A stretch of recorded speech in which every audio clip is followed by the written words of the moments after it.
말씀 보겠습니다. 사도행전 3장 7절로 11절.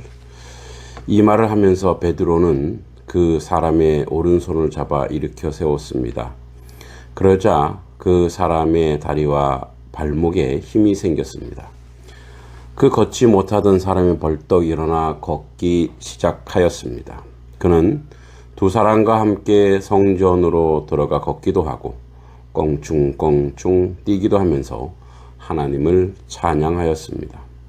모든 사람이 걷지 못하던 사람이 걸어 다니는 것과 하나님을 찬양하는 것을 보았습니다.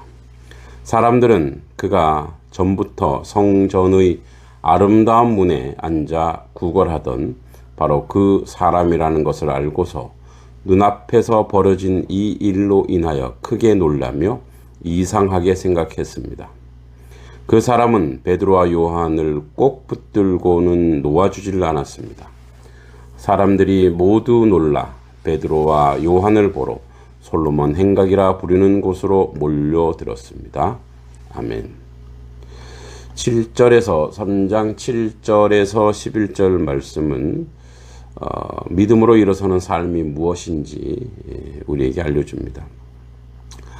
성전 미문에 있던 나면서부터 걷지 못했던 사람을 일으킨 사건을 본문은 기록하고 있는데 이 사건이 우리에게 주는 의미가 좀 남다릅니다.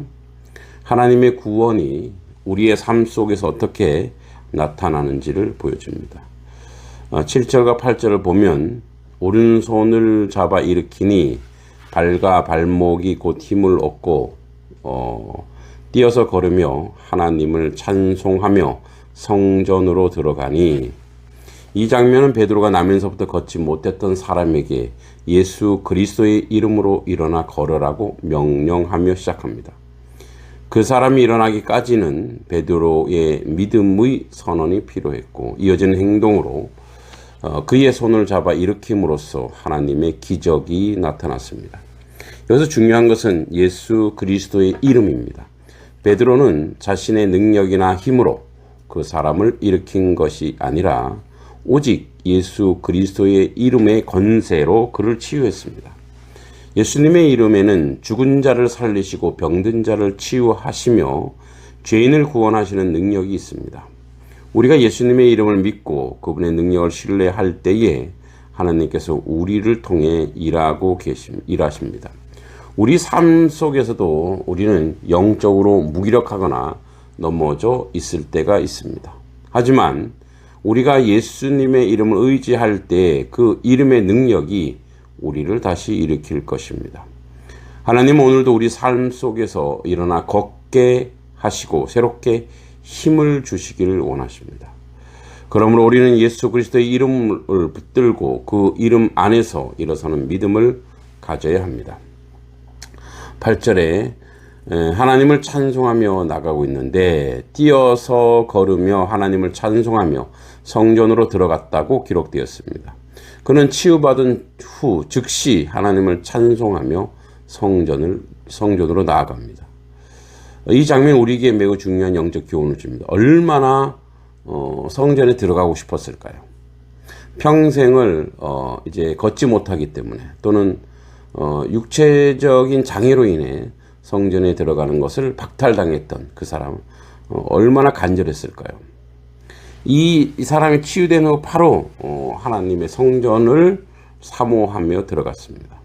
하나님의 은혜를 입은 사람은 그 은혜에 대한 반응은 찬송일 수밖에 없습니다.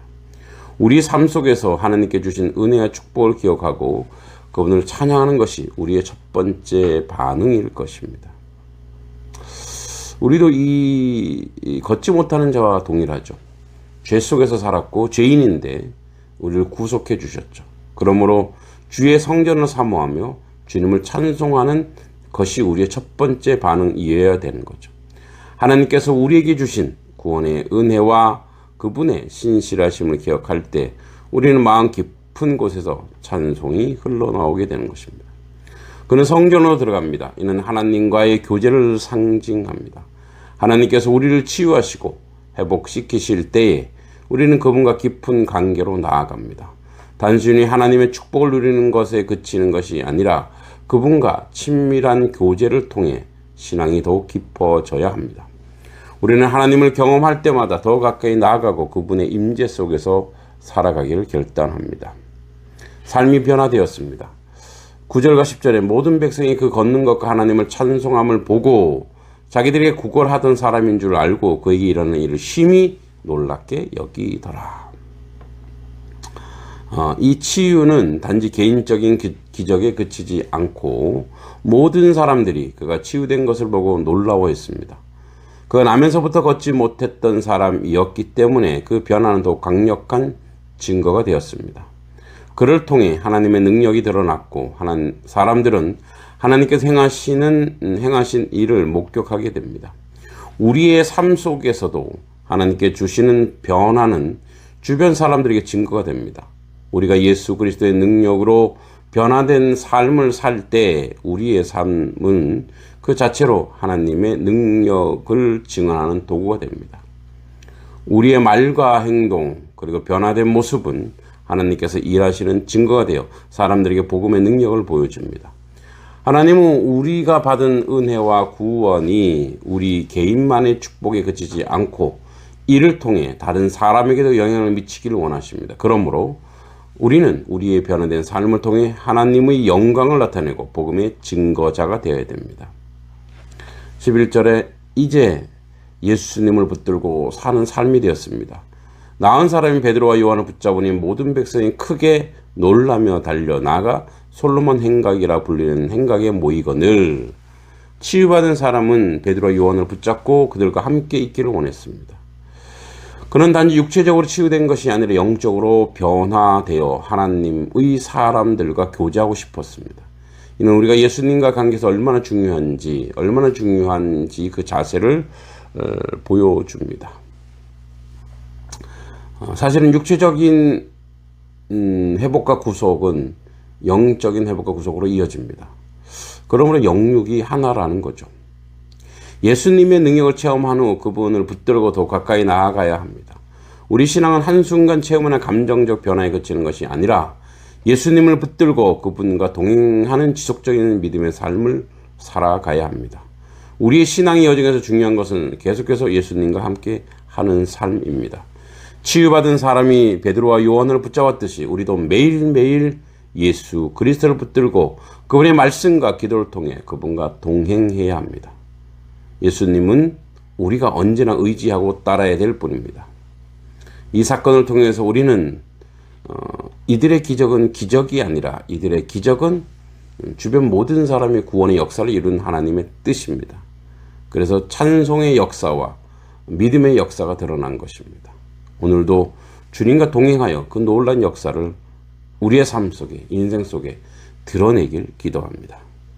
하나님 아버지, 오늘도 주님의 주권과 은혜 가운데 함께 하시고 주와 동행하여 주의 뜻을 이루고 주의 은혜 가운데 믿음으로 다시 회복하고 일어서는 우리의 삶의 모습이 되도록 인도하여 주시옵소서. 예수님의 이름으로